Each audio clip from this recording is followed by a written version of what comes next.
Squiz Kids acknowledges the traditional owners of the lands on which we podcast, the Turrbal and Kombumerri people. Squiz Kids! It's your daily news fix. Fun, free, fresh. Hello, fabulous Squiz Kids quizzes, and welcome to the Kids vs Adults Weekly News Quiz. Your chance to prove who's been paying the most attention to the week that just was. I'm Bryce Corbett. Now, you know how this works. First, we'll have 5 questions for kids about what's been happening in the world around us for the past 7 days, then 5 questions for adults. Whoever answers the most correct questions takes the winner's podium. Easy as.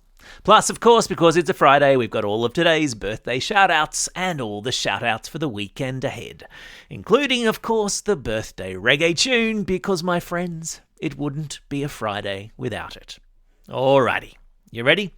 Let's do this. Okay, kids, here are your 5 questions.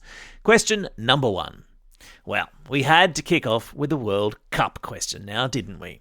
And which 2 teams are going to face off in the grand final on Monday after the completion this week of the semi-finals? Well done if you said Argentina and Spain. Question number 2. Still on all things World Cup, which team does star striker Erling Haaland play for? Famous at this year's World Cup for their Viking row. Yeah, that's right, he plays for Norway.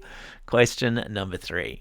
We heard in the podcast this week how an Aussie spider, renowned for its long legs, brown, hairy body, and its occasional tendency to jump on unsuspecting humans, has been named the fastest spider in the world.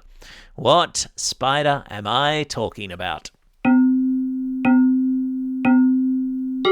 Yep, I'm talking about the huntsman.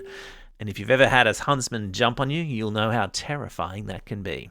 Question number 4. We also heard in the podcast this week how 30 whales, currently living in a marine theme park near Niagara Falls in Canada, which closed down 2 years ago, will be sent to new homes in the USA and Spain. What sort of whales are they? And I'll give you a hint. They're white, their name starts with B, and they look like they have a permanent smirk on their faces. Very cute. Well done if you said beluga whales. Question number 5. A bit of an entertainment meets sporting question to finish on. And name the Korean boy band supergroup who will play the halftime show at the World Cup final match this weekend. Well done if you said BTS. Alrighty, how did you go, kids? Be honest now, did you just cook the adults? I thought so. Just before we get into the adult questions, this weekend's Squiz Kids Science Short asks, could humans ever talk to animals? And will the animals ever be able to talk back? You've probably seen dogs online pressing buttons for words like play, outside, and treat. Some cats use them too, although cats may have understood us perfectly all along and just simply have decided never to reply to us. But that's another story. In this science short, we'll discover how elephants may call each other by name, how sperm whales build messages from clicks, and whether AI could one day help us translate animal chatter. You'll find the Science Short waiting for you in your podcast feed on Saturday morning. And if you have a science question that you'd like Christy to investigate, send it to squizkids@thesquiz.com.au. All right, adults, take a stretch, make sure you're hydrated, and get ready to rumble. You've got this. Question number 1. This one will test you.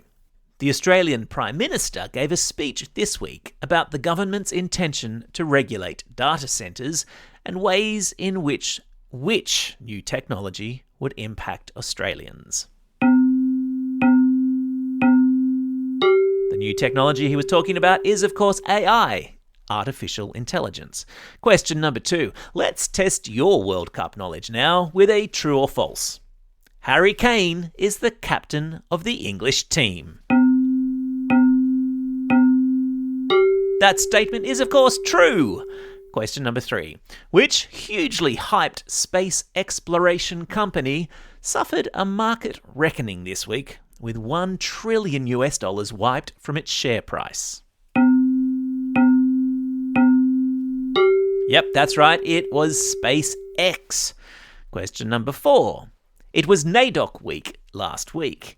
Name the kids' cartoon favourite that was translated into Indigenous language to mark the occasion. Yep, it was Bluey. Question number 5. Filmmaker Christopher Nolan is back on silver screens this week with the release of what movie? His take on an epic poem of ancient Greek mythology. Take a bow if you said The Odyssey.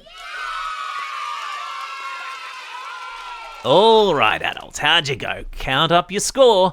Who is claiming bragging rights this week? If you've missed any of these cool news stories throughout the week and you want to refresh your memory, all of this week's Squiz Kids episodes are available for a re-listen wherever you get your podcasts. And for the big people, make sure to check out the Squiz Today podcast or sign up for the newsletter for our news content for grown-ups. Alrighty, we're not done yet, because coming up next, it's time for... Shout-outs. It's Friday, July 17. Today, my friends, is World Emoji Day. Which one is your favourite? I use far too many emojis, personally, and I reckon my favourite today is probably the Dancing Man. Yeah, perfect for almost all occasions. Today's also a special day for these Squiz Kids, celebrating a birthday today and over the coming weekend. And because it's a Friday, let's crack out the old birthday reggae tune. Hit it! And it's a very happy birthday to Ezra and Franklin from Yass, Cooper from Shoalhaven Heads, Susie and Clarence from Dundas Valley, Emma from Bentley, Aveen from Officer, Kiava from Parabudoo, Kironya from Cogra, Kira from Shoalhaven Heads, Nora from Adelaide, Daisy from Margate, gosh, so many of you, Corinne from Maiden Gully, Kai from Gladstone, Eddie from Goornong, running out of breath, Otis and Elijah from Clyde, and Atlas, who's listening all the way over there in San Francisco, USA, and James, who's listening on the other side of the USA in the city of Charlotte. Happy birthday to you all. Don't forget to tune in this Sunday when a new episode of From the Vault arrives in your podcast feed. Now, recently, a dinosaur fossil was rediscovered after spending 40 years in a drawer, if you can imagine, which sounds exactly like the sort of thing that could happen down in the Squiz Kids vault. The fossil was found in Antarctica in 1985, and it turns out it was the first ever discovered on the frozen continent. So, we're revisiting our seriously cool shortcut to Antarctica to discover who lives there, what scientists are studying there now, and how they survive in the coldest place on Earth. For now, though, this is Bryce Corbett signing off and reminding you all to get out there and have a most excellent weekend. Over and out.